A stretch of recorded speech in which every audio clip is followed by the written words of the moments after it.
ওয়ালাইকুম আসসালাম। কেমন আছো তোমরা? আলহামদুলিল্লাহ। শুনতে পাচ্ছ? ওকে। আজকে হলো আমাদের সিকিউ ম্যাথ 5 ক্লাস শুরু করলাম। অধ্যায় 2 এর মধ্যেই এখনো আমরা আছি। আজকে সৃজনশীল সমস্যা 17, 2 ঘোড়া নগদান বই সংক্রান্ত। 2 ঘোড়া নগদান বই সংক্রান্ত। জনাব মর্তুজার ব্যবসায় 2020 সালের জুন মাসে নিম্নোক্ত লেনদেনগুলি সংগঠিত হয়েছিল। 2020 জুন 1 নগদ তহবিল 70,000 টাকা ও ব্যাংক জমার উদ্বৃত্ত 50,000 টাকা। দুইটাই কিন্তু উদ্বৃত্ত দিয়েই আজকের ওই অঙ্কটা প্রথমটা শুরু হয়েছে আমাদের। জুনের 2 তারিখ চেকের মাধ্যমে ভাড়া পরিশোধ 500 টাকা। জাহিদকে চেক দ্বারা বেতন পরিশোধ 1000, ব্যাংকে জমা দেওয়া হলো 8,000 টাকা। ব্যাংক কর্তৃক প্রদেয় বিলের অর্থ পরিশোধ 3,000 টাকা। ব্যাংক কর্তৃক প্রাপ্য বিলের অর্থ আদায় 20,000 টাকা। অফিসের জন্য ব্যাংক হইতে উত্তোলন। ব্যাংক চার্জ 3% বাট্টা বাদ দেওয়ার পর মিনার নিকট হইতে পাওয়া গেল 5,000 টাকা। এখানে বাট্টা বাদ দেওয়ার পর এটা পাওয়া গেছে, তার মানে কেউ যদি 3% 5,000 টাকার উপরে ধরো তাহলে কিন্তু অঙ্কটা হবে না, কারণ বাট্টা বাদ দিয়ে আমরা 5,000 টাকা পেয়েছি। তাহলে নির্ণয় করতে গেলে তোমাকে 100 টাকা মনে করে তার থেকে 3 টাকা বাদ 57 টাকা, তার মানে সরি 97 টাকা। 97 টাকায় বাট্টা 3 টাকা, এই নীতির মাধ্যমে নির্ণয়টা করতে হবে, অর্থাৎ যেটাকে আমরা একটু ব্যাকওয়ার্ডে যেতে হবে। এখানে 25 তারিখের লেনদেনের বাট্টা নির্ণয় করো, যেটা আমরা একটু আগেই আলাপ করলাম, সেটারই বাট্টা নির্ণয় করতে বলছে কতে। তো বাট্টা নির্ণয়টা হবে, আমি আবারও রিপিট করতেছি, কেউ যদি 5,000 টাকার উপরে 3% ধরো 150 টাকা হবে, এটা কিন্তু হবে না। তোমার বাট্টা হবে ব্যাকওয়ার্ডে গিয়ে, অর্থাৎ 100 টাকা আমি তার কাছে পাই, এর মধ্যে 3 টাকা বাট্টা বাদ, তাহলে সে আমাকে দিচ্ছে 97 টাকা। অর্থাৎ 97 টাকায় বাট্টা হলো 3 টাকা, 1 টাকায় কত, 5,000 টাকায় কত, এটাই তোমাদেরকে দেখানো হবে এখন। তারপরে 2, 5, 8 ও 25 তারিখের লেনদেনগুলোর জাবেদা ব্যাখ্যার প্রয়োজন নাই। 25 তারিখের লেনদেন বাদে অন্যান্য লেনদেনগুলি দ্বারা একটি 2 ঘোড়া নগদান বই প্রস্তুত করো, মানে 25 তারিখের লেনদেনটা আনার দরকার নাই এই মুহূর্তে, যেহেতু তারা নির্দেশনা দিয়েছে। এমনি কিন্তু এটা আসতো, যেহেতু 2 ঘোড়া নগদান বই। তো ক নাম্বারটা দেখো সমাধান। জনাব মর্তুজার 25 তারিখের বাট্টার পরিমাণ নির্ণয়। লেখা হয়েছে মোট প্রাপ্য টাকার পরিমাণ 100 ধরা হয়েছে, মানে 100%, পার্সেন্টেজ না দিলেও চলবে যেহেতু 100ই তো পার্সেন্টেজ। বাট্টার পরিমাণ 3 টাকা, এখানেও পার্সেন্টেজ না দিলেও হবে। আর বিয়োগ করলে এখানে একটা দাগ দিয়ে নিবা তোমরা যখন সমাধান করবা, এখানে দাগটা দেয় নাই, অর্থাৎ 3 এর নিচে একটা দাগ রাখবা, আন্ডারলাইন যেটাকে আমরা বলি। এটা বিয়োগ করার পর প্রাপ্ত টাকার পরিমাণ দাঁড়াচ্ছে 97 টাকা, অর্থাৎ আমরা তার কাছ থেকে 97 টাকা গ্রহণ করতেছি। এরপর দেখো লেখা হয়েছে প্রাপ্ত টাকা 97 হলে বাট্টা হলো 3 টাকা। ওইটা ঐকিক নিয়ম যেটাকে বলা হয়, সেই নিয়মেই তুমি করতেছো আসলে। প্রাপ্ত টাকা 1 হলে বাট্টা কত হবে, তখন নিচে 97 উপরে 3। আর প্রাপ্ত টাকা যদি 5,000ই হয় আমাদের, অর্থাৎ আমরা 5,000 টাকা পেয়েছি, তাহলে আমাদের বাট্টার পরিমাণটা কত হবে, তার মানে 3 × 5,000 ডিভাইডেড বাই 97, 154 টাকা 64 পয়সা। অর্থাৎ স্যার আসসালামু আলাইকুম। ওয়ালাইকুম আসসালাম। রাউন্ড ফিগার, আসসালামু আলাইকুম। ওয়ালাইকুম আসসালাম ওয়া রাহমাতুল্লাহ। রাউন্ড ফিগার করে 155 টাকা লেখা হয়েছে। গণিতের আরেকটা নিয়ম, অর্থাৎ কোথাও যদি তুমি দশমিক অ্যাভয়েড করতে চাও, বাদ দিতে চাও, যদি দশমিকের পরে 5-এর বেশি হয় তখন আমরা 1 লিখতে পারি, সেই দৃষ্টিভঙ্গি থেকেই লেখা হয়েছে। তাহলে 155 টাকা। আর কেউ যদি সরাসরি 3% ধরো 5,000 টাকার, তাহলে কিন্তু 150 টাকা হবে। এটা তুমি হয়তো বলতে পারো স্যার 5 টাকা না বেশ কম হয়েছে, কি হবে? কিন্তু মূল জিনিসটা হলো অঙ্কের যে নিয়ম সেটাই ভুল। টাকা তো 5 টাকা, 2 টাকা, 100 টাকা, 1 লাখ টাকাও এখন অনেকে ব্যক্তির জন্য কিছুই না। কিন্তু আমরা তো তোমাকে একটা নিয়ম শিখাতে চাচ্ছি। তার মানে হলো নিয়মের ভুল। অনেক সময় দেখা যায় অঙ্ক করে প্রশ্ন করে, স্যার 2-3 টাকা না ভুল হয়েছে মাত্র। 2-3 টাকার ভুল তো এখানে কোনো বিষয় না। টাকা তো ফ্যাক্টর না। ফ্যাক্টর হলো নিয়ম তুমি ভুল করেছো। এরপরে হলো 4টা তারিখে তোমার জাবেদা। খ, জনাব মুর্তজার জাবেদা দাখিলা। তারিখ, হিসাবের নাম, যেটা জাবেদার গতানুগতিক কলাম, এটা আর আমি আলাপ করতেছি না এই মুহূর্তে। 2 তারিখে ছিল ভাড়া ব্যাংকের মাধ্যমে বা চেকের মাধ্যমে দেয়া হয়েছে, ভাড়া খরচ হিসাব ডেবিট আর ব্যাংক হিসাব ক্রেডিট, টাকা 500। 5 তারিখ বেতন খরচ হিসাব ডেবিট, ব্যাংক ক্রেডিট, চেকের মাধ্যমে পরিশোধ হয়েছে বিদায়। 8 তারিখ ব্যাংক হিসাব ডেবিট, নগদান হিসাব ক্রেডিট। 8 তারিখের লেনদেনটা কি ছিল প্রশ্নটা একটু দেখে নাও। 8 তারিখ ছিল আমাদের ব্যাংকে জমা দেয়া হলো, অর্থাৎ ক্যাশ টাকা নিয়ে আমরা ব্যাংকে জমা দিচ্ছি, যার কারণে ব্যাংক বৃদ্ধি পাচ্ছে। ব্যাংকও কিন্তু সম্পদ, বৃদ্ধি পেলে ডেবিট হয়। ব্যাংক হিসাব ডেবিট আর নগদান হিসাব ক্রেডিট। নগদ টাকাও কিন্তু সম্পদ, তাহলে নগদ টাকা নামক সম্পদ হ্রাস পাচ্ছে, এজন্য নগদান হিসাব ক্রেডিট। 25 তারিখ নগদান হিসাব ডেবিট, আমরা যে নগদ 5,000 টাকা পেয়েছি সেটা। প্রদত্ত বার্তা হিসাব ডেবিট, 155 টাকা রাউন্ড করা হয়েছে। আর প্রাপ্য হিসাব টোটালটার যোগফল, দ্যাট ইজ আমরা আমাদের পাওনা দেনাদারের কাছে বা প্রাপ্য হিসাবের কাছে পাওনা ছিলাম 5,155 টাকা। এই 5,155 টাকার উপরে 3% যদি এখন কেউ ধরো, তাহলে তুমি দেখবে 155 টাকা আসবে। কোনটার উপরে ধরলে? 5,155 টাকা। কিন্তু কেউ 5,000-এর উপরে ধরলে হবে না, কারণ সেটা বারটা বাদ দেওয়ার পরের ফিগার, পরের সংখ্যা। আর টোটাল ফিগারটা হলো 5,155, এটার উপরে 3% ধরলে হবে। তো আমাদের তো প্রশ্নে সরাসরি 5,155 দেওয়া ছিল না বিদায়, আর এই কারণে আমরা ধরলাম ওই মাইনাস করে দিয়ে। এই জন্য খেয়াল রাখতে হবে এই ধরনের দেনা পাওনার যে বারটা, সেটা নির্ণয়ের সময় অনেক ক্ষেত্রে আমাদেরকে পাওনাটা পেয়েছি সেই টাকা অথবা পরিশোধ করেছি এই টাকার উপরে বারটা ধরতে বলে, তখন সেই ক্ষেত্রে তোমাদেরকে একটু ব্যাকওয়ার্ডে গিয়ে এই বারটাটা নির্ণয় করতে হবে। গ নাম্বার, জনাব মর্তুজার 2 ঘরা নগদান বই। আরে এগুলো কি শিখাইতেছে 2 দেখ। ঘরা নগদান বই দেখো একটু, ডেবিট ক্রেডিট থাকবে উপরে। আর প্রথমেই 2 ঘরা নগদান বই, এটা একটা খতিয়ান ছক আসলে। তো এখন টাকার ঘর 2টা করে দেওয়া হয়েছে, এক এক দিকে একটা নগদান আর একটা হলো ব্যাংক। অর্থাৎ তুমি যদি এখানে খতিয়ান চিন্তা করো, আসলে একসাথে 2টা খতিয়ান করা হয়েছে, একটা নগদান হিসাবের খতিয়ান, একটা ব্যাংক হিসাবের খতিয়ান। তো যখন 2টা খতিয়ানকে একই পৃষ্ঠার মধ্যে একসাথে দেখানো হচ্ছে, তখনই নাম দেয়া হচ্ছে আসলে নগদান বই। আর যদি শুধু নগদান একটা টাকার কলাম থাকে, তখন নাম দিই আমরা নগদান হিসাব। যেমন মনে করো গল্পের বই একটা আর গল্প একটা, অর্থাৎ অনেকগুলো গল্প নিয়ে একটা বই সৃষ্টি হয়। যেমন অনেকগুলো অঙ্কের চ্যাপ্টার নিয়ে একটা হিসাব বিজ্ঞানের বই তৈরি হয়েছে। তাহলে আমাদের এখানে যেহেতু একাধিক টাকার কলাম, এই জন্য এটাকে নগদান বই বলা হচ্ছে। আসলে এটা কিন্তু খতিয়ান।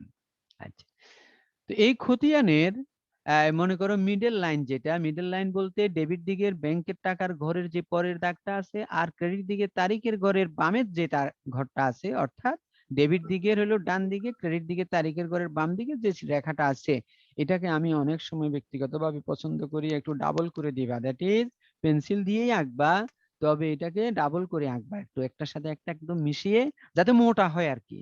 কেন? যাতে বোঝা যায় যে পৃষ্ঠাটা এখানে 2 ভাগে ভাগ করা হয়েছে, একটা ভাগ হলো ডেবিট আর একটা ভাগ হলো ক্রেডিট, এই জিনিসটা বোঝানোর জন্য, আর কিছুই না। তো এখানে একটু দেখো, তারিখ হিসাবের নাম রসিদ নং, টাকা প্রাপ্তির সময় আমরা রসিদ নং ব্যবহার করি, মানে কত নাম্বার একটা ডকুমেন্টস এর এগেনস্টে এই টাকাটা আমরা নিচ্ছি, সেটার অ্যাকাউন্টিং এর নাম হলো রসিদ, হ্যাঁ, রিসিপ্ট নাম্বার যেটা। আর খতিয়ান পৃষ্ঠা।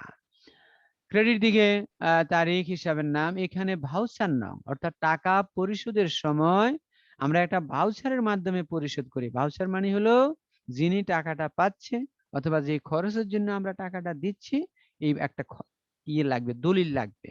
কারণ না হয় আমরা ভবিষ্যতে আমাদের হিসাব ঠিক মতো দাখিল করতে পারবো না, তুলে ধরতে পারবো না, শুদ্ধতা অশুদ্ধতা যাচাই করতে পারবো না। আর খতিয়ান পৃষ্ঠা তো আছেই। তাহলে একটা তারিখ বাদ দিয়ে বাকি তারিখগুলো আনার জন্য বলা হয়েছে। প্রথমে ছিল আমাদের ব্যালেন্স, দুইটাই ব্যালেন্স ছিল। নগদেও আমাদের টাকা উদ্বৃত্ত ছিল, ব্যাংকও আমাদের জমা টাকাই আছে। এজন্য ব্যালেন্স B/D নামে নগদ ঘরে 70,000, ব্যাংকের ঘরে 50,000। কেউ যদি বলো স্যার ইংলিশে লিখবো না, এটাতে ইংলিশটাকে বাংলা করে লেখা হয়েছে, তুমি তাহলে সরাসরি লিখতে পারো উদ্বৃত্ত আনায়ন করা হলো, বা উদ্বৃত্ত আনা হয়েছে, বা জের আনা হয়েছে। তো এখন উদ্বৃত্ত বা জের অনেক সময় আমরা অনেকে আবার বুঝি না, অর্থাৎ চেয়ার এবং কেদারার মতো অবস্থা। চেয়ার কিন্তু ইংরেজি শব্দ, এখন এটা বাংলা ভাষায় আমরা অন্তর্ভুক্ত করে নিয়েছি, কেদারা বললে কিন্তু কেউই চিনবে না। এই জন্য আমরা ব্যালেন্স শব্দ ব্যবহার করতেছি সহজে বোঝার জন্য। এরপরে 2 তারিখ ক্রেডিট দিকে ভাড়া পরিশোধ করলাম চেকের মাধ্যমে, দেখো ভাড়া হিসাব লিখে ব্যাংকের ঘরে। এরপরে 5 তারিখ বেতন পরিশোধ করলাম চেকের মাধ্যমে, এজন্য বেতন হিসাব লিখে ব্যাংকের ঘরে। তারপরে 8 তারিখ কন্ট্রা এন্ট্রি, অর্থাৎ নগদ টাকা নিয়ে ব্যাংকে জমা দিলাম। তাহলে ডেবিট দিকে দেখো, আগে নগদ টাকা জমা দিচ্ছি, তাহলে নগদান হিসাব, আর টাকাটা ব্যাংকে জমা হচ্ছে, এজন্য ডেবিট দিকে ব্যাংকের কলামে 8,000। আর রসিদ নং এর ঘরে ক লিখা হয়েছে, মানে কন্ট্রা এন্ট্রি। ক হলো কন্ট্রা এন্ট্রি। তুমি ইংলিশে লিখলে ইংলিশের বাংলাটা দন্তা স্বরস্বইকার দিয়ে সিইউ লিখতে পারো, অথবা ইংরেজি সিইউ লিখতে পারো, তবে পুরো বাংলার মধ্যে একটা দুইটা শব্দ ইংরেজি ব্যবহার করবা না। এজন্য যেগুলো ইংরেজি শব্দ সেগুলোও ইচ্ছা করলে তুমি ওই যে বাংলাতে ক না লিখে সি লিখতে পারো, সমস্যা নেই। ঠিক এটা যেহেতু কন্ট্রা এন্ট্রি, 8 তারিখ ক্রেডিট দিকে ব্যাংক হিসাব লিখে নগদের খরচ দেখানো হয়েছে, মানে নগদ টাকাটা চলে গেছে, তবে কোথায় গেছে? ব্যাংকে। এই জন্য ক্রেডিট দিকে তোমার লেখা হয়েছে ব্যাংক হিসাব, নগদের ঘরে টাকাটা। এটা জাবেদা করলে কি হয়? ব্যাংক হিসাব ডেবিট, যার কারণে দেখো ডেবিট দিকে ব্যাংকের ঘরে ব্যাংক হিসাব যেহেতু ডেবিট, আর নগদান হিসাব হলো ক্রেডিট, এই জন্য ক্রেডিট দিকে নগদ ঘরে। অর্থাৎ ওই জাবেদা থেকেই আসলে আমরা সবকিছু করতেছি। এরপরে হলো 10 তারিখ প্রদেয় বিল পরিশোধ করা হয়েছে ব্যাংকের মাধ্যমে, চেকের মাধ্যমে, জন্য প্রদেয় বিল হিসাব লিখে ব্যাংকের ঘরে ক্রেডিট দিকে 3,000। তারপরে 12 তারিখ আরেকটা কন্ট্রা এন্ট্রি দেখতেছি। এই কন্ট্রা এন্ট্রিটা হলো ব্যাংক থেকে অফিসের প্রয়োজনে টাকা তুলে নেয়ার কন্ট্রা, যার কারণে ডেবিট দিকে ব্যাংক হিসাব লিখে ওই যে রসিদ নং ঘরে ক লিখে 6,000 টাকা নগদ ঘরে, মানে টাকাটা আসতেছে। আবার এইটাই ক্রেডিট দিকে ব্যাংকের টাকাটা কমে যাবে, এই জন্য নগদান হিসাব শিরোনামে ওই যে ভাউচার নঙের ঘরে ক, তারপরে ব্যাংকে টাকাটা 6,000। এটা যাবেদা কি হয়? নগদান হিসাব ডেবিট, ব্যাংক হিসাব ক্রেডিট, অর্থাৎ নগদের ডেবিট আর ব্যাংকের হবে ক্রেডিট, সেটাই হয়েছে। 15 তারিখ ব্যাংক আমাদের উপরে চার্জ করলো, কি জন্য? যেহেতু আমাদের হিসাবটা ব্যাংক রাখে, সুতরাং ব্যাংক আমাদের কাছ থেকে কিছু টাকা কর্তন করে নিবে। কারণ ব্যাংকেরও তো আবার লোকজন আছে, বেতনাদি দিতে হয়, ভাড়া দিতে হয়, কত ধরনের খরচ আছে। তাহলে এই জন্য ব্যাংকেরও তো একটা আয়ের দরকার আছে। তো সে আয়টা নিবে কার কাছ থেকে? আমরা যারা ব্যাংকের সাথে হিসাব সংরক্ষণ করি, আমাদের উপর থেকে নিবে।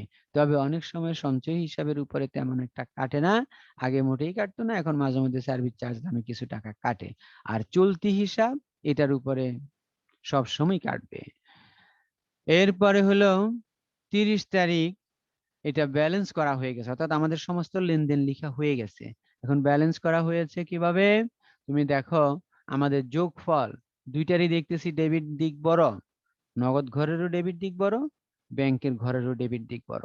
তাহলে দুইটা ঘর যোগফল, নগদ ঘরের যোগফল দেখা যাচ্ছে 76,000, ব্যাংকের ঘরের যোগফল হলো তোমার 78,000। তাহলে এই দুইটাই যোগফল ক্রেডিট দিকে স্থানান্তর করে তারপরে ক্রেডিট দিকে যেটা ডিফারেন্স হয়, অর্থাৎ আমার 76,000 টাকা নগদে আছে, খরচ আছে মাত্র 8,000 টাকা, তাহলে 68,000 টাকা আমার হাতে এখন মাসের শেষে জমা আছে। এটাকে বলা হয় ব্যালেন্স সিডি। ব্যালেন্স সিডির পুরো অ্যাব্রিভিয়েশন যদি আমরা কমপ্লিট করি তাহলে কি হয়? Carry down. ক্যারি ডাউন মানে হলো নিচে নিতে হইলো, অর্থাৎ ওই যে নিচে দেখো জুলাইয়ের 1 তারিখে ব্যালেন্স বিডি করা হয়েছে।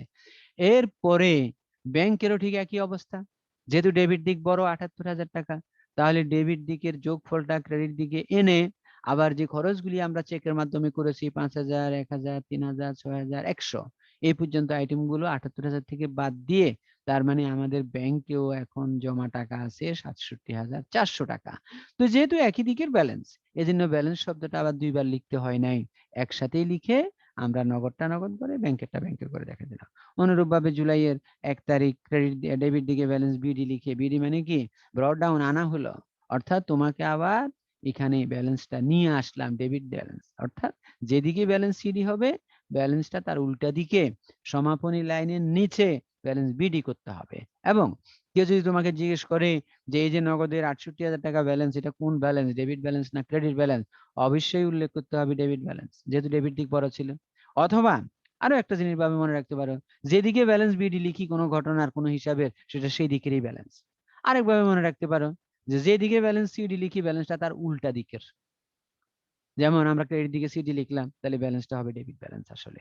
তার মানে কি, এটা মনে রাখার কাহিনী হলো রেওয়া মিল করতে গেলে তখন তুমি এই ব্যালেন্সটা রেওয়া মিলের নগদ দান হিসাব লিখে ডেবিট ঘরে লিখবা, ব্যাংক হিসাব লিখেও ডেবিট ঘরে লিখবা, যেহেতু ডেবিট ব্যালেন্স হয়ে গেছে। আর প্রতিটা যোগফলের নিচে উভয় দিকেই দেখো দুইটা লাইন দেওয়া আছে। এটাকে বলা হয় সমাপনী রেখা, ক্লোজিং লাইন। তোমরা অনেকেই দেখি মাঝে মধ্যে বলো স্যার জেড টানবো কিনা, এটা তো জেড টানা না, জেড টানা তো এটা, এই যে এটা লিখলা এটা, আর এই যে এটা লিখলা এটা, এই দুইটাকেই আমরা বলি জের টানা। আর এই দুইটা হলো ক্লোজিং লাইন, এই দুইটা উভয় দিকে দেয়া হয়েছে। এটার মানে হলো আমি একটা সংখ্যা লিখলাম বা কয়েকটা সংখ্যা যোগ করলাম, যোগ করে এটা বন্ধ করে দিলাম। বন্ধ করে দেওয়ার মানে কি, এরপরে এখানে আর কেউ যদি কোনো সংখ্যা লিখেও তাহলে এটা আর কার্যকরী হবে না, যেহেতু আমি লেখা বন্ধ করে দিয়েছি, সমাপনী লেখা দিয়েছি। যেমন মনে করো আরেকটা জিনিস, এই যে এখানে একটা গ্যাপ আছে 20,000 থেকে শুরু করে এই যে যোগের দাগ পর্যন্ত, এখানে আমরা এরকম এরকম কর্নার করে একটা দাগ দিয়ে দিই মাঝে মধ্যে, এটাকে বলা হয় রুল অফ করা, রুল অফ। হ্যাঁ, মানে কলামটা বন্ধ করে দেয়া, রুল অফ করা। তো এই রুল অফ কেন করা হয়, মনে করো তুমি হিসাবটা করে এইভাবে রেখে চলে গেছো, কেউ যদি এখানে কোনো একটা সংখ্যা কোনোভাবে লিখে, হ্যাঁ, এটাকে তোমাকে মিসগাইডেড করতে চায় যে আমি দেখেন উনি যোগফলটা ঠিক মতো করে নাই, আরো 10,000 টাকা ছিল এটা যোগ করে নাই, ভুল করছে, তার মানে তোমার চাকরি নিয়ে টানাটানি হবে। এই জন্য আমরা বাস্তবে গেলে এটাকে রুল অফ করে দিতে হবে এরকম করে, এই খালি জায়গাগুলা এখানেও প্রয়োজন বোধ এরকম রুল অফ করে দিতে হবে। কোথায়, তবে ব্যালেন্স শিট এর নিচে রুল অফ করার দরকার হয় না, দরকার নাই। তো এই জন্য এই জিনিসগুলো একটু খেয়াল করতে হবে। আচ্ছা, এবার আসেন সৃজনশীল সমস্যা 18, 2 ঘোড়া নগদান বই সংক্রান্ত আবারও। আবরার এন্টারপ্রাইজের 2020 সালের মার্চ মাসে সম্পাদিত লেনদেনগুলো ছিল নিম্নরূপ: প্রারম্ভিক নগদ তহবিল 12,500, প্রারম্ভিক ব্যাংক জমা অতিরিক্ত। এখানে এই লাইনটা প্রারম্ভিক জমা অতিরিক্ত মানে এটা কিন্তু আর ডেবিট ব্যালেন্স না। এই যে শুরুতে এই অঙ্কটা যদি আমরা 2 ঘোড়া নগদান বই করি, তাহলে উভয় দিকে ব্যালেন্স বিডি লিখতে হবে, কারণ ডেবিট দিকে নগদ ঘরে যাবে, ক্রেডিট দিকে ব্যাংকের ঘরে যাবে। সমাধানটা দিয়ে দিচ্ছি এখনই। এরপরে আরিয়া এন্টারপ্রাইজের নিকট হইতে নগদ 20,000 টাকা এবং 10,000 টাকার চেক পাওয়া গেল। তার মানে নগদও পেয়েছি, চেকও পেয়েছি, দুইটাই ডেবিট দিকে। তবে আরিয়া এন্টারপ্রাইজ নাম লিখতে হবে, অথবা লিখতে পারো প্রাপ্য হিসাব আরিয়া এন্টারপ্রাইজ। এরপরে বাকিতে পণ্য ক্রয় 60,000 টাকা এবং নগদে পণ্য বিক্রয়। বাকিতে পণ্য ক্রয় যেটা 60,000 টাকা, এই যে এই টাকাটা, এটা কিন্তু নগদান বইতে আসবে না যেহেতু বাকি। আর একই তারিখে নগদে পণ্য বিক্রয়, এটা আসবে ডেবিট দিকে, বিক্রয় হিসাব লিখে নগদ করে। অফিসের প্রয়োজনে ব্যাংক হইতে উত্তোলন কন্ট্রাএন্ট্রি, ডেবিট দিকে ব্যাংক লিখে নগদ করে, আর ক্রেডিট দিকে নগদ লিখে ব্যাংকের করে। জাবেদা কি হয়, নগদান হিসাব ডেবিট, ব্যাংক হিসাব ক্রেডিট। মালিকের ব্যক্তিগত প্রয়োজনে ব্যাংক থেকে উত্তোলন, এটা কিন্তু ব্যক্তিগত, যদিও ব্যাংক থেকে, আর আগেরটা হলো ব্যক্তিগত নয়, অফিসের প্রয়োজনে, এই জন্য ওইটা হয়েছে কন্ট্রা। আর এই 20 তারিখেরটা কিন্তু কন্ট্রা হবে না, এটা শুধুমাত্র ব্যাংকের টাকা কমে যাবে, দ্যাট ইজ এটা শুধু ক্রেডিট দিকে, শিরোনাম কি হবে, উত্তোলন হিসাব। প্রাপ্য বিলের মাধ্যমে পণ্য বিক্রয়, প্রাপ্য বিল, প্রাপ্য বিল তো টাকা না, প্রাপ্য বিল হলো একখণ্ড লিখিত কাগজ। তাহলে এটা নগদান বইতে 2 ঘোড়া বলো আর 3 ঘোড়া বলো আর 1 ঘোড়া বলো, কোথায়ও এটা আসবে না প্রাপ্য বিলের মাধ্যমে পণ্য বিক্রয়, কারণ এটাও এক ধরনের বাকি। বাকি বিক্রয় যেমন বাকি, প্রাপ্য বিলের মাধ্যমে বিক্রয়ও বাকি, তবে দুটা ডিফারেন্সটা কি, শুধু বাকি বিক্রয়ের কোনো টাইম নাই, কোনো ডকুমেন্টস নাই কখন টাকাটা পাবো। আর প্রাপ্য বিলের মাধ্যমে বিক্রয়ের একটা টাইম আছে, একটা ডকুমেন্টস আছে, সে আমাকে 3 মাস পরে দিবে, 2 মাস পরে দিবে, 15 দিন পরে দিবে, লিখিত ভাবে একটা কাগজে সে স্বাক্ষর করে গেছে। প্রয়োজন বোধে আমি ওই নির্দিষ্ট তারিখ পরে আইনগত একটা ব্যবস্থা নেওয়ার সুযোগ আছে। এরপর হলো রাফি ব্রাদার্স এর নিকট 50,000 টাকার পণ্য বিক্রয় করে নগদ 10,000 টাকা, চেকে 30,000 টাকা প্রাপ্তি। 50,000 টাকার মধ্যে প্রাপ্তির হিসাব তো দেখা যাচ্ছে, নগদ 10, চেকে 30, 40,000, তাহলে বাকি 10,000 কি মাফ করে দিব, না, ওটা বাকি, পরে আদায় করব। তাহলে এখানে আমাদের ডেবিট দিকে আসবে বিক্রয় হিসাব লিখে নগদ ঘরে 10,000 আর ব্যাংকের ঘরে 30,000, আর বাকি 10,000 টাকা থাকবে, এটা বাকি লেনদেন হিসাবে থাকবে।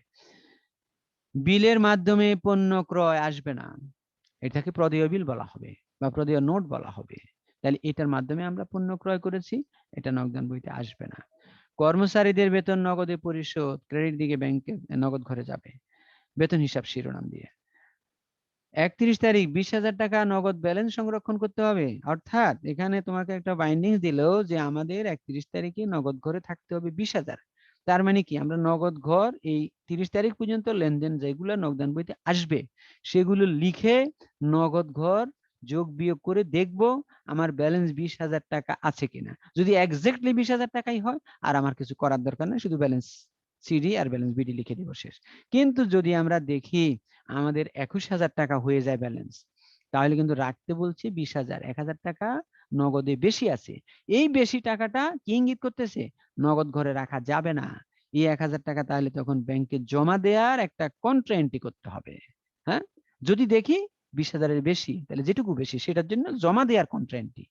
আর যদি দেখি না, নগদ ঘর যোগ বিয়োগ করে দেখলাম 19,000 টাকা হয়, 20,000 হয় না, কিন্তু মালিকের নির্দেশ নগদে রাখতে হবে 20,000, তাহলে 1,000 টাকা কি করতে হবে, ব্যাংক থেকে তুলে আনতে হবে, অর্থাৎ উত্তোলনের কন্ট্রা এন্ট্রি করতে হবে। তার মানে 31 তারিখের যে লেনদেন বা 31 তারিখের যে ঘটনা, সেই ঘটনার আমি এখন কোন কাজ করব এখনো কিন্তু সিদ্ধান্ত নিতে আমি পারবো না। আমি যখন 30 তারিখ পর্যন্ত সমস্ত লেনদেনগুলি যথাযথ স্থানে বসিয়ে নগদ ঘর যোগ বিয়োগ করব, তখনই নির্ণয় হয়ে আসবে যে আমি কি 20,000 টাকায় আছে, তাহলে আর কিছুই করতে হবে না। আমার কি 20,000 টাকার বেশি আছে, তাহলে জমা দেওয়ার কন্ট্রা এন্ট্রি করতে হবে, না আমার 20,000 টাকার কম আছে, তাহলে পূরণ করার জন্য কন্ট্রা এন্ট্রি করতে হবে। কোনটা প্রযোজ্য হবে এটা বোঝা যাবে অঙ্ক তৈরি করার পরে। এজন্য আমাদেরকে গণনা দিতে হবে, ওয়ার্কিং দিতে হবে। করণীয় কি আছে, মার্চ 30 তারিখের লেনদেনের ভিত্তিতে একটি ডেবিট ভাউচার তৈরি করতে হবে। 30 তারিখের লেনদেনের ভিত্তিতে একটি ডেবিট ভাউচার, ডেবিট ভাউচার মানে কি, খরচের জন্য হয় ডেবিট ভাউচার আর আয়ের জন্য হয় ক্রেডিট ভাউচার। নগদান বইতে আসবে না এমন লেনদেনগুলো জাবেদা, যেগুলো আসবে না বলে দিয়েছি এগুলো জাবেদা করতে হবে।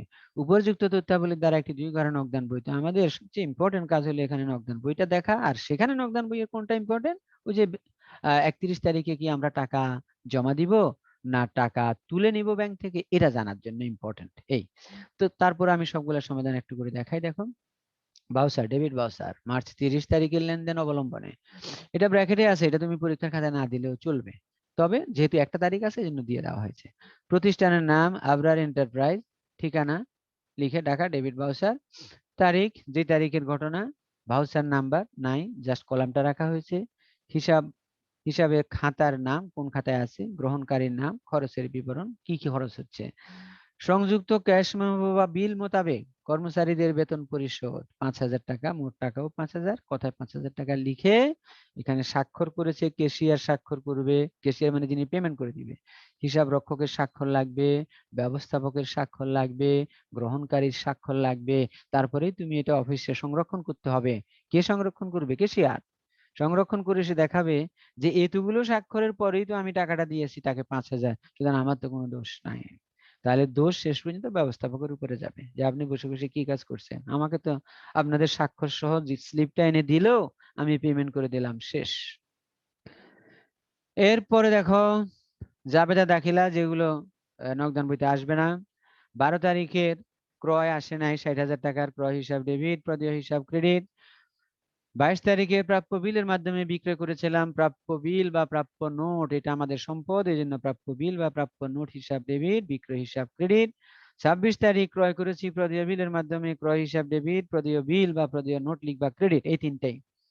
আবরার এন্টারপ্রাইজের 2 ঘর নগদান বই, এখানে শুধু শুরুটা একটু দেখো, আমাদের আজকের প্রথম অঙ্কটার ব্যালেন্স সি বিডি লিখে নগদটা নগদ, ব্যাংকেরটা ব্যাংকের ঘরে ডেবিট দিকে লিখেছিলাম, কিন্তু এখনকার দেখো ব্যালেন্স বিডি লিখে ডেবিট দিকে নগদ ঘরে নগদ টাকাটা, কিন্তু ব্যাংকের টাকাটা ক্রেডিট দিকে ব্যালেন্স বিডি লিখতে হয়েছে, কারণ ওইটা ব্যাংক জমাতিরিক্ত শব্দ তারা লিখেছিল, অথবা অনেক সময় ব্যাংক ব্যালেন্স ক্রেডিট দিয়েও প্রশ্নে আসতে পারে।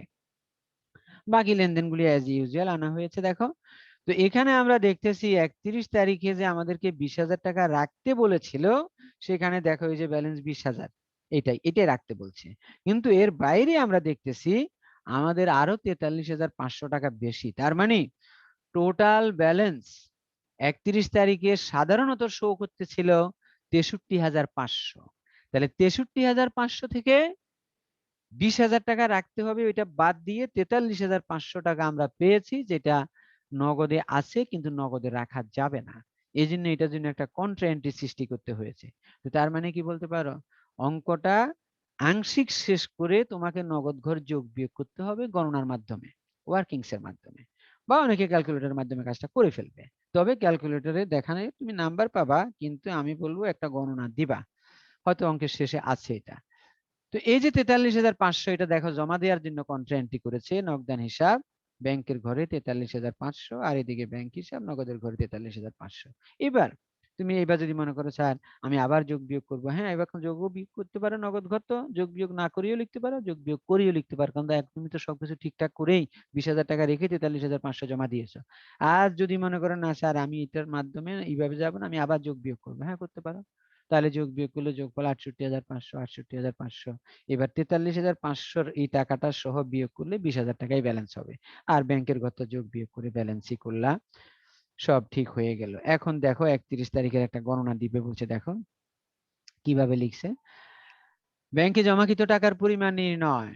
তুমি কিন্তু এইভাবে শিরোনামটা দিবা না, কারণ এখানে তো একদম ডেফিনেটলি বলে দিছে জমাকৃত টাকার পরিমাণ নির্ণয়। আমরা তো আসলে যোগ বিয়োগ করার আগে বুঝতাম না জমা দিব না তুলবো। তাহলে তুমি লিখবা এভাবে যে মার্চ 31 তারিখে ব্যাংকে জমাকৃত টাকা অবলিক উত্তোলিত টাকার পরিমাণ নির্ণয়। কারণ আমার তো অঙ্কের যোগ বিয়োগের শেষে না সিদ্ধান্ত নিতে পারবো কি জমা দিব না তুলবো।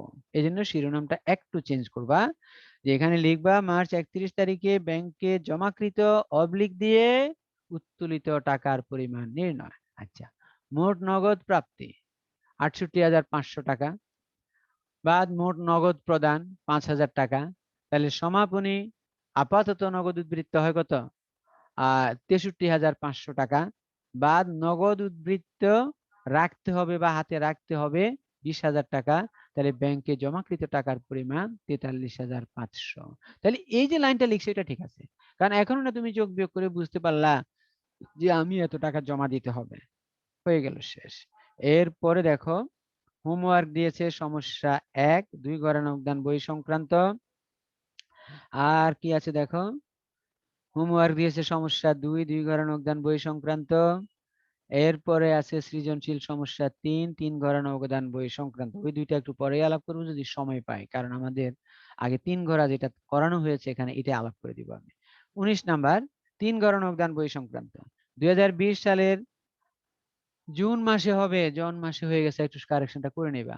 অনেকের ব্যবসায়ী নিম্নলিখিত লেনদেনগুলো সম্পাদিত হয়। জুনের 1 তারিখ প্রারম্ভিক উদ্বৃত্ত 20,000 ব্যাংক ক্রেডিট। এই যে ব্যাংক ক্রেডিট বলছে, তার মানে এটা ব্যালেন্স বিডি হবে ক্রেডিট দিকে ব্যাংকের ঘরে এই টাকাটা। ওই যে আমাদের তোমাদের 2 ঘর যোগদান বইয়ে যে 2 নাম্বার সমস্যাটা ছিল সেটার মতোই। পণ্য ক্রয় নগদ 40,000, ধারে 7,000, চেকের মাধ্যমে 10,000। এই ধারেরটা আসবে না, শুধু এটা, আর বাকিটা দুইটাই আসবে। ক্রয় হিসাব লিখে ক্রেডিট দিকে নগদ ঘরে 4,000, ব্যাংকের ঘরে 10,000। 10 তারিখ পণ্য বিক্রয় নগদ 25,000, প্রাপ্য বিলের মাধ্যমে, এটা আসবে না, এটা আসবে না। আর ধারে 20,000, এটাও আসবে না। তাহলে পণ্য বিক্রয় শুধুমাত্র বিক্রয় হিসাব লিখে নগদ করে 25,000 লিখবে, এই দুইটা আসবে না। 15 তারিখ একজন দেনাদারের নিকট থেকে 3% বাট্টা বাদ দিয়ে, 3% বাট্টা বাদ দিয়ে, তার মানে কিভাবে গুনতে হবে? 97 টাকায় 3 টাকা বাট্টা, 1 টাকায় কত? 24,250 টাকায় কত? এটাই হবে বাট্টা। ব্যাংকে জমা প্রদান, এটা স্বাভাবিক এন্ট্রি। পাওনাদার বাদলকে তার পাওনা 9,000 টাকা 5% বাট্টার সাপেক্ষে নগদে পরিশোধ করা হলো। এখানে কিন্তু মাইনাস করে দিলে হবে না, তার পাওনাই 5,000, সরি 9,000, 9,000-এর উপরে 5% বাট্টা। তার মানে 9,000-এর 5% কত হবে? 5×9 = 45, 450 টাকা। এই 450 টাকা আবার 9,000 থেকে বাদ দিতে হবে, কারণ এখানে বাট্টা সহই 9,000। আর আগেরটা যেটা 15 তারিখ ছিল আমরা আদায় করেছি, সেখানে 3% বাট্টা বাদ দিয়ে নগদে আদায় হয়েছে এত টাকা, আর এখানে হলো পুরো টাকাটা 9,000। এই জন্য এটার উপরে হবে ডাইরেক্ট পার্সেন্টেজ, এই জিনিসটা একটু খেয়াল করবা। এরপরে 10% কারবারি বাট্টায় মজুদের নিকট থেকে নগদে পণ্য ক্রয়, এখানে 10%টা বাদ দিয়ে যেটা আসবে এটা আসবে ক্রেডিট দিকে, ক্রয় হিসাব নগদ ঘরে। ব্যাংক চার্জ ও ব্যাংক জমাতিরিক্তের সুদ যথাক্রমে 300 টাকা ও 700 টাকা। একটা হলো ব্যাংক চার্জ আর একটা হলো ব্যাংক জমাতিরিক্তের সুদ, দুইটাই আমাদের জন্য খরচ, তবে দুইটা দুইবার লিখতে হবে। একটা ব্যাংক চার্জ লিখবা ব্যাংকের ঘরে 300 টাকা, আর ব্যাংক জমাতিরিক্তের সুদ ব্যাংকের ঘরে লিখবা 700 টাকা। নগদান বইতে আসবে না এমন লেনদেনের পরিমাণ নির্ণয় করো। যেগুলি আসবে না তো সেগুলো তো আমরা ইঙ্গিত দিয়েছি, তারপর একটু সমাধানে দেখে নিব। 10, 20, 25 এবং 30 তারিখের লেনদেনগুলোর জন্য জাবেদা, 4টা জাবেদা করতে বলছে। উপযুক্ত লেনদেনগুলোর আলোকে একটি 3 ঘর নগদান বই প্রস্তুত করতে বলছে। সোজা জিনিস খুব। নগদান বইতে লিপিবদ্ধ হবে না এরূপ লেনদেনের পরিমাণ নির্ণয়। দেখো, ধারে পণ্য ক্রয়, এটা আসবে না, ঠিক আছে। বিলের মাধ্যমে পণ্য বিক্রয়, ধারে পণ্য বিক্রয়, তাহলে মোট 32,000 টাকার লেনদেন তোমার নগদান বইতে আসলো না। এখানে ক্রয়ও আছে, বিক্রয়ও আছে। আর যদি বলতো শুধুমাত্র ধারে পণ্য বিক্রয়ের পরিমাণ নির্ণয় করো, তাহলে শুধুমাত্র ওই যে বিলের মাধ্যমে পণ্য বিক্রয় যেটা সেটাই আসতো, আর ধারে পণ্য বিক্রয় যেটা ক্রয় কিন্তু আবার আসতো না। এই জন্য খেয়াল রাখতে হবে সৃজনশীল কোশ্চেনে আসলে তোমাকে কিভাবে কোশ্চেনটা তারা করে, এটা কিন্তু একটা দেখার বিষয় থাকে অনেক সময়। এরপরে জাবেদা দাখিলা, নগদান হিসাব ডেবিট, প্রাপ্য বিল হিসাব ডেবিট, প্রাপ্য হিসাব ডেবিট, বিক্রয় হিসাব ক্রেডিট, 3 ভাবেই পণ্যটা বিক্রয় হয়েছিল। যদিও এখানে ওই নগদান হিসাব নগদান বইতেও আসবে 25,000, বাকি দুইটা কিন্তু নগদান বইতে যাবে না, কিন্তু আমাদের তো তারিখ দিয়ে জাবেদা করতে বলছে, এই জন্য আসতেছে। এরপরে হলো প্রদেয় হিসাব ডেবিট, নগদান হিসাব ক্রেডিট, প্রাপ্ত বাট্টা, ওই যে যেটার বাট্টা বলছিলাম সরাসরি নির্ণয় করতে হবে, 9,000 টাকার উপরে 5%, 450 টাকা। তাহলে প্রদেয় হিসাব 9,000, আর নগদ টাকা এটা ক্রেডিট করতে হবে 9,000 থেকে 450 বাদ দিয়ে। আর প্রাপ্ত বাট্টা আমরা বাট্টা হিসাবে এখানে পেয়েছি 450 টাকা। 25 তারিখ ক্রয় হিসাব ডেবিট, নগদান হিসাব ক্রেডিট, নগদে ক্রয়। তারপরে 30 তারিখ ব্যাংক চার্জ হিসাব ডেবিট, ব্যাংক জমাতিরিক্তের সুদ হিসাব ডেবিট, আর ব্যাংক হিসাব হলো ক্রেডিট। অর্থাৎ দুইটা ডেবিটকে আলাদাভাবে ডেবিট করে টাকাটা ব্যাংক থেকেই কেটে গেছে, এজন্য ব্যাংক হিসাব একত্রে ক্রেডিট। তুমি যদি মনে করো স্যার আমি দুইটা আলাদা এন্ট্রি করব, তাহলে একই তারিখ দিয়ে একবার লিখবা ব্যাংক চার্জ হিসাব ডেবিট 300, ব্যাংক হিসাব ক্রেডিট 300, আবার লিখবা ব্যাংক জমাতিরিক্তের সুদ হিসাব ডেবিট, ব্যাংক হিসাব ক্রেডিট 700, তাও কিন্তু হবে। তবে এই জাতীয় ক্ষেত্রে একই তারিখের মধ্যে হলে যদি কোনো কম্বাইন্ড এন্ট্রি করা যায়, আমরা সর্বদাই চেষ্টা করি সেই কম্বাইন্ড এন্ট্রিটা দিতেই, তাহলে তোমার একটু বুদ্ধিমত্তার ভালো পরিচয় বহন করবে। এরপরে 3 ঘরে নগদান বইতে টাকার ঘর একটা বেশি হয়েছে। দেখো উভয় দিকে ডেবিট দিকেও একটা বাট্টার ঘর আছে, ক্রেডিট দিকেও একটা বাট্টার ঘর আছে, এবং সেখানে কিন্তু কারবারি বাট্টা আসবে না। আসবে কোন বাট্টাটা? শুধু নগদ বাট্টা, যেটা যেমন আমাদের এখানে একটা কারবারি বাট্টা ছিল, হ্যাঁ 10%, সেটা কিন্তু আসে নাই, লেনদেনটা কিন্তু আসছে। ওই যে ক্রয় হিসাব 25 তারিখ, দেখো 9,000 টাকা, কিন্তু বাট্টা আসে নাই 1,000। আর এখানে কোন বাট্টাগুলো আসে? নগদ বাট্টাগুলো।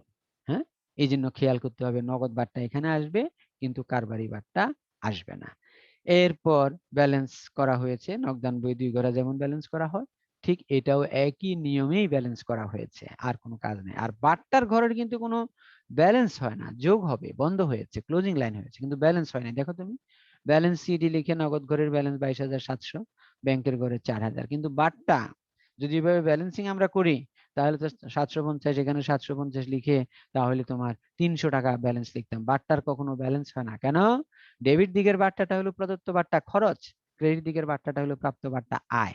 তাহলে তুমি তো এখানে ফিনান্সিয়াল স্টেটমেন্ট তৈরি করতেছো না, যে আয় ব্যয়ের সাথে সমন্বয় করে তুমি হিসাব করে বের করে ফেলবা তোমার নিট আয় কত হয়েছে। তাহলে কি হবে? তুমি এখানে বাট্টার ঘরের আর ব্যালেন্স করবা না কখনো, বাট্টার ঘর যোগ করে বন্ধ করবা, এটা ঠিক আছে। এই বন্ধ করাকে কেউ ব্যালেন্স বলবা না। আবার বলছি, বন্ধ করাকে কেউ ব্যালেন্স বলবা না, বন্ধ করাকে আমরা কি বলি? সমাপনী রেখা টেনে দেওয়া, এটা টানতে হবে, কিন্তু ব্যালেন্স হবে না। এরপরে একটা খসড়া দেখানো হয়েছে, যেটা ওই যে গতানুগতিক ভাবে দেখাই আমরা বার্তা নির্ণয়ের জন্য। এরপরে সৃজনশীল সমস্যা 20, 3 ঘরে নগদান বই সংক্রান্ত। এটা খুব দ্রুত একটু হয়তো পড়ে যাব, সময় বেশি নাই হাতে। 2020 সালের মে মাসে মেসার্স অলোক ট্রেডার্স এর হিসাবের বই থেকে নিম্নলিখিত লেনদেনগুলো নেওয়া হলো: নগদ তহবিল আর ব্যাংক জমাতিরিক্ত, আবার দুই দিকে যাবে ব্যালেন্স। নগদী বিক্রয়, ব্যাংকে জমা দেওয়া হইলো কোনটা এন্ট্রি হবে? একজন দেনাদারের কাছ থেকে 32,000 টাকার পূর্ণ নিষ্পত্তিতে নগদ 31,500 টাকা পাওয়া গেল, তার মানে এখানে বাট্টা হবে 500 টাকা। তাহলে ডেবিট দিকে যাবে। এটা বাট্টার ঘরে বসবে 500 আর নগদের ঘরে 31,500। ব্যাংক কর্তৃক প্রাপ্য বিল আদায় 10,000 এবং প্রদেয় বিল পরিশোধ। ডেবিট দিকে আসবে প্রাপ্য বিল, ক্রেডিট দিকে যাবে প্রদেয় বিল, ব্যাংকের ঘরে যাবে, উভয় দিকে যাবে। তবে এটা কন্ট্রায়েন্টে না। ব্যাংক জমাতিরিক্তের সুদ ক্রেডিট দিকে ব্যাংকের ঘরে। নগদ উদ্বৃত্তের 2500 টাকা হাতে রেখে বাকি টাকা ব্যাংকে জমা দেওয়া হলো। হ্যাঁ, এখানে আমরা ডেফিনেটলি শিরোনামটা দিব কিভাবে, ওই যে 2 ঘরার শিরোনামটা ছিল যে ব্যাংকে জমা টাকা অথবা ব্যাংকে যদি উত্তোলিত টাকা নির্ণয়, এখানে কিন্তু তা বলার দরকার নাই, কারণ তারা আমাদেরকে ক্লিয়ার করে দিয়েছে যে 2500 টাকা রাখার পরে কিছু টাকা ব্যাংকে জমা দিতে হবেই, থাকবেই, তারা জানে। তাহলে আমরা ডাইরেক্ট শিরোনাম দিয়ে দিব গণনার মধ্যে যে ব্যাংকে জমাকৃত টাকার পরিমাণ নির্ণয়।